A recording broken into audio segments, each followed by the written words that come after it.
So we're going back and we're joined by Representative Chair David Tarnas and Chair Suzanne Case of the Department of Land and Natural Resources. I'm going to start off with you, Chair Tarnas first.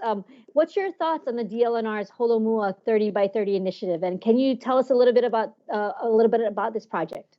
Well, the 30 by 30 initiative was started by the governor saying that he wanted to better effectively manage at least 30% of our state's waters by 2030.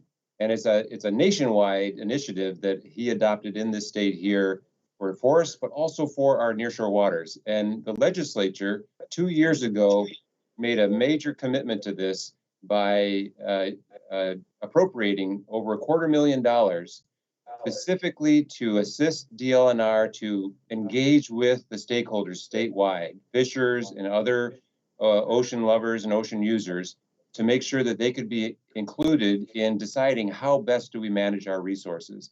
And I really have to acknowledge the great work that DLNR has been doing to reach out into the community and learn from them about how best to manage our resources so that we can sustain our fisheries and protect our environment. Chair Case, you have some fantastic staff in the Division of Aquatic Resources. Did you want to say anything about the Holomua 30 by 30 initiative that our public should know about? Yes, and thank you for having me, Majority Leader. And Chair Tarnas, thank you for all your great work on the committee to support these efforts. And the legislature has been very supportive of the Holomua 30 by 30 initiative. And as you commented before, we have severe threats from climate change, and they impact our oceans very much.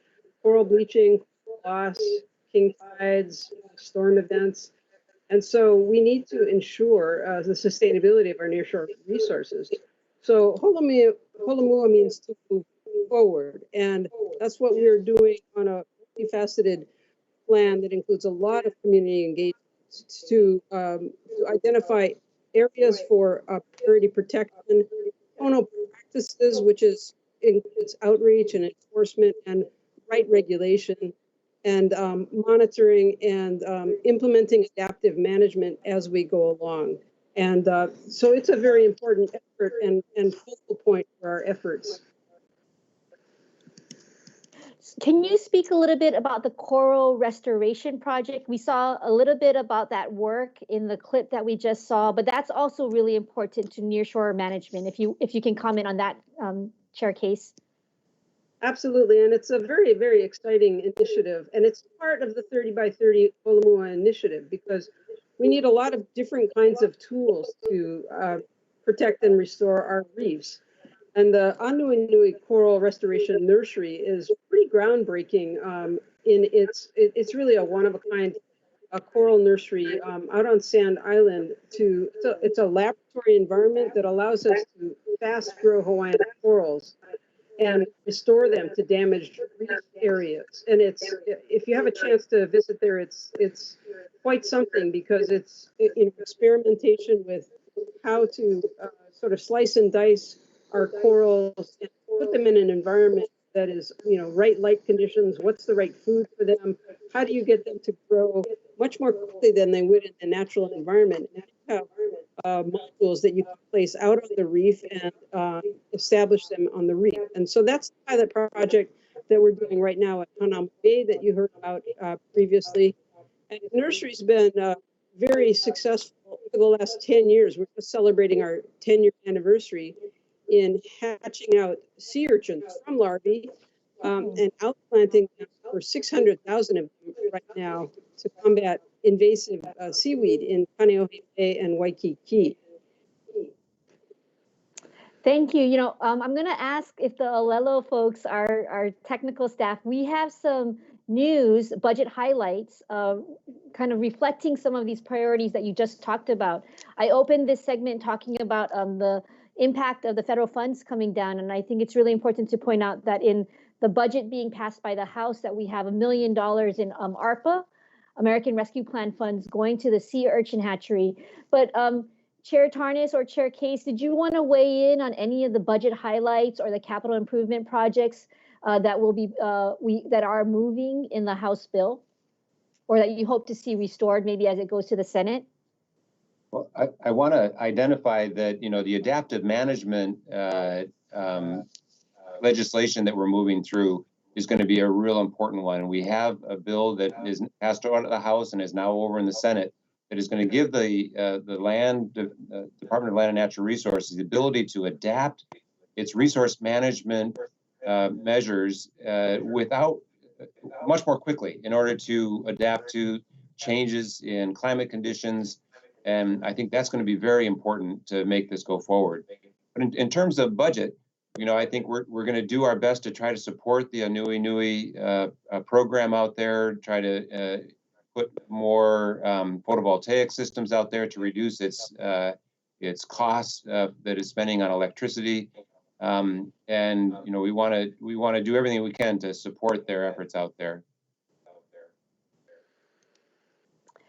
Chair Case, when I look at some of the budget highlights, monies for rapid OHIA death surveys and controls, we see over $3 million in capital improvement projects, monies for watershed protection and restoration statewide, as well as $5.5 million to parks and recreation areas statewide. How important are these appropriations to ensure the viability of the natural resources that we have out there in the community? Well, they're absolutely vital to the survival of our natural resources and the department's ability to protect and restore our natural resources. And I think the great thing is that the legislature, I think, understands what we need to do to do this, and has been extremely supportive of rapid OHIA death, as you said. 30 new DOE officers, enforcement officers statewide is very critical. Consistently supportive of the watershed partnership of the watershed initiative to protect our watersheds, and these are all just absolutely vital to be able to do that. And it's true on both the operating fund side and the capital improvement side. So that's I have to give a lot of thanks and kudos to the legislature for understanding those priorities. I want to mention also a bill that we're moving through that started with the administration, but the legislature is supporting. It's the Ocean Stewardship Special Fund. And what we're trying to do is to expand our funding base. So it's not just from general funds, but we're seeking to get support from those who are using our marine resources, specifically those who are here as visitors and are going out into the ocean for snorkel cruises or diving, and charge them just a small per capita fee that would go directly into supporting our marine resource management. We're seeing this mechanism used globally, and I think it's time that we start to look at those sort of things here. And so we're going to take our first step to do that. We work closely with the ocean recreation industry to make sure it's not too high a fee, and we're phasing it in, especially as they start to just come back from the pandemic. But it's a cooperative effort between industry and our resource management agencies, and the legislature is trying to make sure that it's done properly.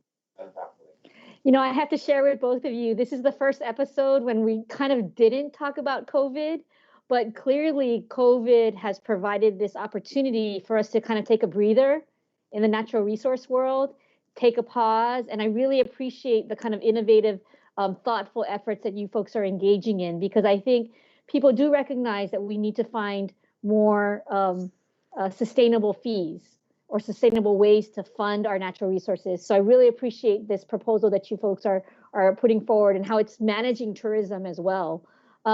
Chair Case, did you want to weigh in on this conversation? Because I think this is really important for things moving into the future.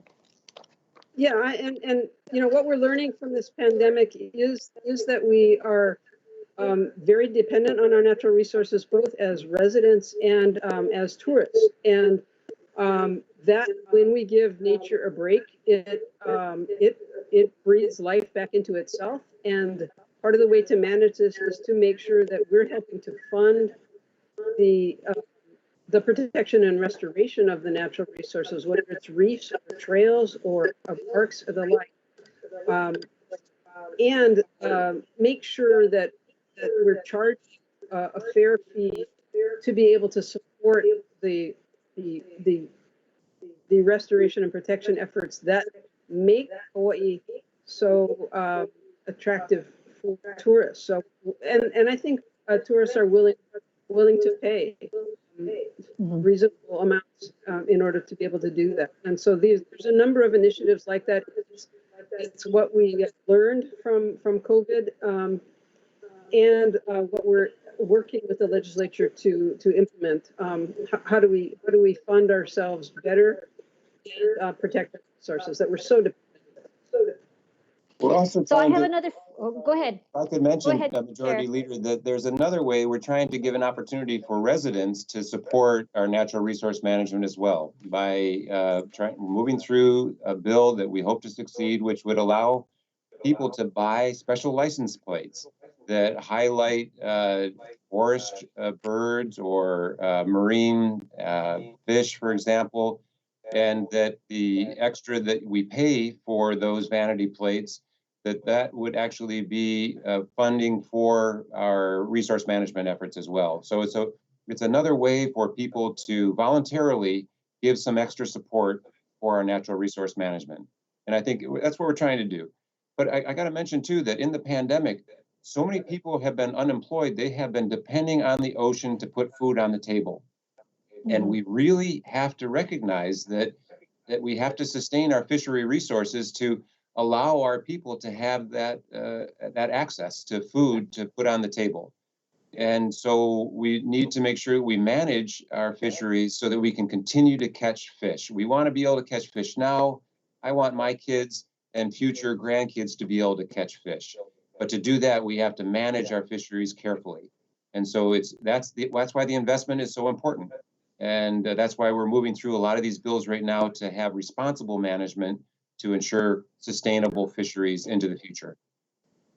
So in this conversation, I've heard the terms management, responsible, being responsible. Another word and another thing that I keep picking up on as I hear about the work that you're doing, Chair Tarnas and Chair Case in the community, is collaboration.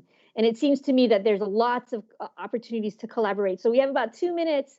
Are there any other collaborative initiatives in the department that we should be aware of, like the Holomua project that the public can engage in? Sure, there's lots of practically everywhere in the state is an opportunity to collaborate, and some of these opportunities come from the communities, and they want to reach out and take care of a place.